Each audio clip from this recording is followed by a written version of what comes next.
झारखंड सरकार के एक मंत्री के यहां से 30 करोड़ रुपए कैश मिला है।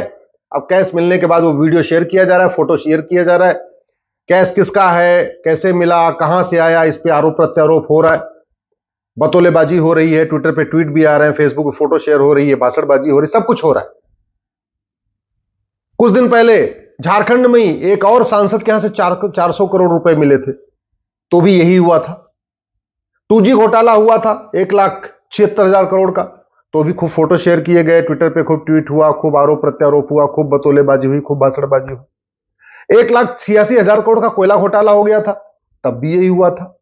70,000 करोड़ का कॉमनवेल्थ घोटाला हुआ था, तब भी यही हुआ था। सवाल यह है, ये भारत में जितना भ्रष्टाचार है, इतना भ्रष्टाचार जापान में क्यों नहीं है? इतना भ्रष्टाचार सिंगापुर में क्यों नहीं है? इतना भ्रष्टाचार फ्रांस में क्यों नहीं है? इतना भ्रष्टाचार जर्मनी में क्यों नहीं है? इतना भ्रष्टाचार न्यूजीलैंड में क्यों नहीं है? इतना भ्रष्टाचार अमेरिका में क्यों नहीं है? इतना भ्रष्टाचार चीन में क्यों नहीं है? इतना भ्रष्टाचार दुबई में क्यों नहीं है? इतना भ्रष्टाचार अरब में क्यों नहीं है? मैं बार बार कहता हूं, तू मैं करने, आरोप प्रत्यारोप करने, नूरा कुश्ती करने, बतौलेबाजी करने से रत्ती भर भ्रष्टाचार खत्म नहीं होगा। न थाने का भ्रष्टाचार खत्म होगा, न तहसील का भ्रष्टाचार खत्म होगा, न जिले का भ्रष्टाचार खत्म होगा, न डिस्ट्रिक्ट कोर्ट का भ्रष्टाचार खत्म होगा, कहीं नहीं खत्म होगा। न पीडब्ल्यूडी का भ्रष्टाचार खत्म होगा, न स्वास्थ्य विभाग का भ्रष्टाचार खत्म होगा, न शिक्षा विभाग का भ्रष्टाचार खत्म होगा, न पीडब्ल्यूडी का भ्रष्टाचार खत्म होगा। अगर भ्रष्टाचार को खत्म करना है तो हमें शिक्षा व्यवस्था को बदलना पड़ेगा और कानून व्यवस्था को बदलना पड़ेगा। भ्रष्टाचार तब खत्म होगा जब शिक्षा में संस्कार होगा, और भ्रष्टाचार तब खत्म होगा जब कानून का खौफ होगा। दुर्भाग्यवश न हमारे यहां शिक्षा में संस्कार है, न कानून का खौफ है। इतने सारे घोटाले हो गए। 1958 में मुंद्रा घोटाला, 1971 में नगरवाला घोटाला, 1974 में मारुति घोटाला, 1976 में तेल घोटाला, 1981 में सीमेंट घोटाला, 1985 में चारा घोटाला, 1987 में सबमरीन घोटाला, 1987 में बोफोर्स घोटाला, 1979 में सिंडिकेट्स घोटाला, फिर 1992 में स्टॉक मार्केट स्कैम हुआ, 1993 में फिर से घोलप स्कैम हुआ, 1996 में जयललिता वाला घोटाला आया था, 1997 में काबलर घोटाला, 1998 में अजमेर रेप कांड में बहुत बड़ा केस आया था, 1998 में फिर से पेड़ लगाने में घोटाला हुआ, जलगांव हाउसिंग स्कैम हुआ, आइसक्रीम पार्लर स्कैम हुआ, सुखराम स्कैम हुआ, सीआर भंसाली स्कैम हुआ, फर्टिलाइजर स्कैम हुआ, मेघालय फॉरेस्ट स्कैम हुआ, जमीन घोटाला हुआ, पुरुलिया में आर्म्स गिराया गया, शुगर इंपोर्ट घोटाला हुआ, यूरिया घोटाला हुआ, तेल घोटाला हुआ, हवाला घोटाला हुआ, केरल में हाइड्रोलिक स्कैंडल हुआ था, फिर ऑपरेशन वेस्ट इंडियन हुआ, केतनपारी का घोटाला हुआ, कलकत्ता की स्टॉक एक्सचेंज रोशनी एट करप्शन स्टैम्प पेपर घोटाला हुआ, प्रोविडेंट फंड घोटाला हुआ, ताज कॉरिडोर घोटाला हुआ। घोटाले के बाद घोटाले, घोटाले के बाद घोटाले। आज तक किसी घोटालेबाज की 100% प्रॉपर्टी जब्त हुई? किसी घोटाले की नागरिकता खत्म हुई? किसी घोटालेबाज को आजीवन कारावास फांसी हुई? थानेदार, हवलदार, पेशकार, तहसीलदार, सबको पता है कि खुलेआम भ्रष्टाचार करते हैं। पीडब्ल्यूडी में चरम पे भ्रष्टाचार, रेलवे में चरम पे भ्रष्टाचार, एजुकेशन डिपार्टमेंट में चरम पे भ्रष्टाचार, हेल्थ डिपार्टमेंट में चरम पे भ्रष्टाचार। इसके बावजूद आज तक किसी घोटालेबाज को सजा नहीं हुई। जानते हैं क्यों? क्योंकि कानून घटिया है, न्यायिक व्यवस्था सड़ी हुई है, पुलिस रिफॉर्म हुआ नहीं, जुडिशियल रिफॉर्म हुआ नहीं, एडमिनिस्ट्रेटिव रिफॉर्म हुआ नहीं। इतने घोटाले हो गए, और जब जब घोटाला होगा फिर तू मैं होगा। नेता भी तू मैं करेंगे, पत्रकार भी तू मैं करेंगे, अभिनेता भी तू मैं करेंगे, लेखक बुद्धिजीवी सब तू मैं करेंगे, लेकिन कभी यह नहीं कहेंगे कि भैया ये बताओ भारत में भ्रष्टाचार क्यों है, जापान, सिंगापुर में, न्यूजीलैंड में भ्रष्टाचार क्यों नहीं है? भारत तो राम की धरती है, भारत तो कृष्ण की धरती है, भारत तो महावीर की धरती है, भारत तो गौतम बुद्ध की धरती है, भारत तो गुरु गोविंद सिंह की धरती है, भारत तो छत्रपति शिवाजी महाराज की धरती है, भारत तो शंकराचार्य जी की धरती है। इतने बड़े बड़े महापुरुषों की धरती, फिर इतना भ्रष्टाचार यहां क्यों है? क्योंकि हमने गुलामी की शिक्षा को बदला ही नहीं, हमने वैदिक शिक्षा व्यवस्था लागू ही नहीं किया, और ना हमने गुलामी की न्यायिक व्यवस्था बदली। हमारी जो शिक्षा व्यवस्था वो दुनिया की सर्वोत्तम थी, हमारी न्यायिक व्यवस्था दुनिया की सर्वोत्तम थी, हमने दोनों को एडॉप्ट नहीं किया। आखिर ऐसा कोई क्षेत्र नहीं जहां घोटाला नहीं होता। तेल घोटाला, मसाला घोटाला, आटा घोटाला, दाल घोटाला, जूता घोटाला, हथियार घोटाला, गन घोटाला, कपड़ा घोटाला, अंडरवियर घोटाला, बनियान घोटाला, शारदा घोटाला, नारदा घोटाला, ऐसा कोई क्षेत्र नहीं, धरती से लेके आसमान तक, पाताल तक, ऐसा कोई क्षेत्र नहीं है जहां घोटाला नहीं होता। किसी को सजा क्यों नहीं हुई? क्योंकि कानून घटिया, न्यायिक व्यवस्था सड़ी हुई। अच्छा, बड़े चालाकी से नेता, अभिनेता, लेखक, बुद्धिजीवी, पत्रकार, कलमकार जब कोई घोटाला होगा तो अपनी अपनी सहूलियत के हिसाब से ट्वीट करना शुरू करेंगे, लेकिन न मूल कारण बताएंगे न स्थायी समाधान बताएंगे। मैं फिर से कह रहा हूं, अगर वास्तव में भ्रष्टाचार को खत्म करना है तो हमें प्रॉपर्टी को आधार से लिंक करना पड़ेगा। 130 करोड़ आधार बन चुका है, हर घर में 3-3, 4-4 आधार है, इसलिए प्रॉपर्टी को आधार से लिंक करने में कोई दिक्कत नहीं है। मेरी पीआईएल भी चल रही है। दुर्भाग्यवश दिल्ली की सरकार, केजरीवाल सरकार, जो हमारी पीआईएल का विरोध कर रहे थे, खुद ही जेल में है और आज तक उन्होंने दिल्ली में प्रॉपर्टी को आधार से लिंक किया भी नहीं। पूरे देश में प्रॉपर्टी को आधार से लिंक करना पड़ेगा भ्रष्टाचार रोकना है तो। भ्रष्टाचार रोकना है, 100 रुपए से बड़े नोट की बंद करना पड़ेगा। जितनी बड़ी नोट होती उतना ज्यादा हवाला होता है, जितनी बड़ी नोट होती उतना ज्यादा भ्रष्टाचार होता है, जितनी बड़ी नोट होती उतना ज्यादा काला धन होता है। और जब आप अभी आज भी देख लीजिए, जितनी नोट पकड़ी गई है उसमें 100 रुपए की नोट नहीं है, 50 की नोट नहीं है, 10-20 की नोट नहीं, सारे 500 की नोट है। क्योंकि ये पूरी दुनिया में जहां जितनी बड़ी नोट होती उतना ज्यादा भ्रष्टाचार होता है। सिंगापुर में, जापान में या अमेरिका में या जहां पे भ्रष्टाचार का, उसका मूल, उनकी करेंसी छोटी है। जितनी बड़ी करेंसी होती उतना ज्यादा ब्लैक मनी इकट्ठा होता है, उतना काला धन इकट्ठा होता है। अगर वास्तव में हम चाहते हैं भ्रष्टाचार कम हो तो 100 रुपए से बड़े नोट हमें बंद कर देना चाहिए, और उसकी जरूरत भी नहीं है।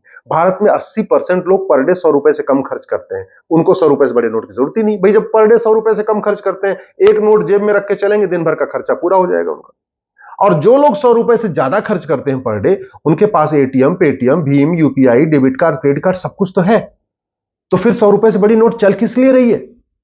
लेकिन ये नेता, अभिनेता, लेखक, बुद्धिजीवी जो भ्रष्टाचार पे हंगामा करते हैं, कभी 100 रुपए से बड़ी नोट बंद करने की मांग नहीं करेंगे। अगर वास्तव में हम चाहते हैं कि भ्रष्टाचार खत्म हो, हमें 5,000 रुपए से महंगे संपत्ति को कैश लेन देन बंद करना पड़ेगा। जिस सामान की कीमत 5,000 से ज्यादा हो, अगर बिजली बिल 5,000 से ज्यादा है, नो कैश। किसी सामान की एमआरपी 5,000 से ज्यादा है, नो कैश। सारी सुविधाओं पे, चाहे एयर टिकट 5,000 से ज्यादा है, कोई कैश में नहीं खरीद सकता। रेल टिकट 5,000 से ज्यादा का है, कोई कैश में नहीं खरीद पाएगा। जैसे ही हम 5,000 रुपए से ऊपर कैश लेन देन बंद करेंगे, 25% भ्रष्टाचार और खत्म हो जाएगा। और आज की डेट में जब 225 करोड़ बैंक खाते खुल चुके हैं, 51 करोड़ तो जनधन खाता खुला हुआ है, गरीब से गरीब आदमी बैंक से जुड़ा हुआ है, जो किसान सम्मान निधि आती है वो गरीबों को आती है, वो 12 करोड़ लोगों को आ रही है, वो 12 करोड़ गरीब है, उनको भी एटीएम चलाना पता चल गया, उनके पास भी रुपए कार्ड है। तो और वैसे भी उतना गरीब आदमी 5,000 रुपए एमआरपी वाला सामान खरीदता नहीं।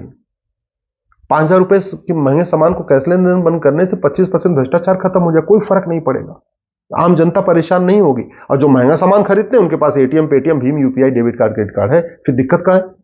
अगर वास्तव में हम भ्रष्टाचार खत्म करना चाहते हैं तो हमें एक कठोर कानून बनाना पड़ेगा। 100% संपत्ति जब्त करने वाला कानून बनाना पड़ेगा, सिटीजनशिप खत्म करने वाला कानून बनाना पड़ेगा, और आजीवन कारावास, फांसी देने के लिए कानून बनाना पड़ेगा।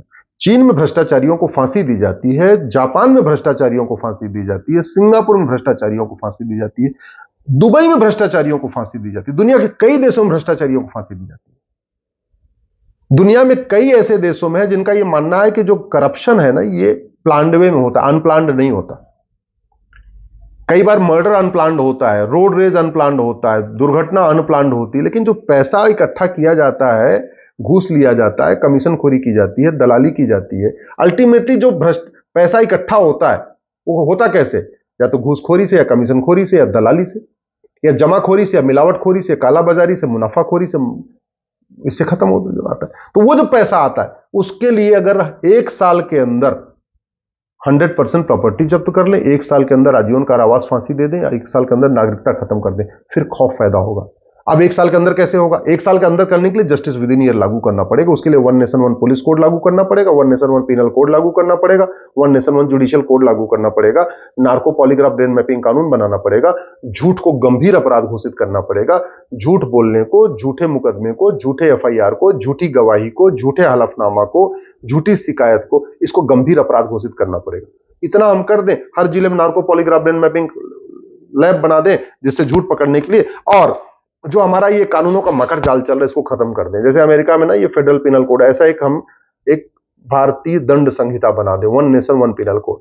यानी घूसखोरी, कमीशनखोरी, जमाखोरी, मिलावटखोरी, कालाबाजारी, नशा तस्करी, मानव तस्करी, कालाधन, बेनामी संपत्ति, आय से अधिक संपत्ति, हवालाबाजी, जैसे जिस तरीके से पैसा आता है उन सभी अपराधों के लिए one nation one penal code बना दे। भ्रष्टाचार अपराध के लिए one nation one penal code बना दे। पूरे देश की पुलिस को स्वतंत्र बनाने के लिए, निष्पक्ष बनाने के लिए, ईमानदारी से काम करने के लिए one nation one police code बना दे।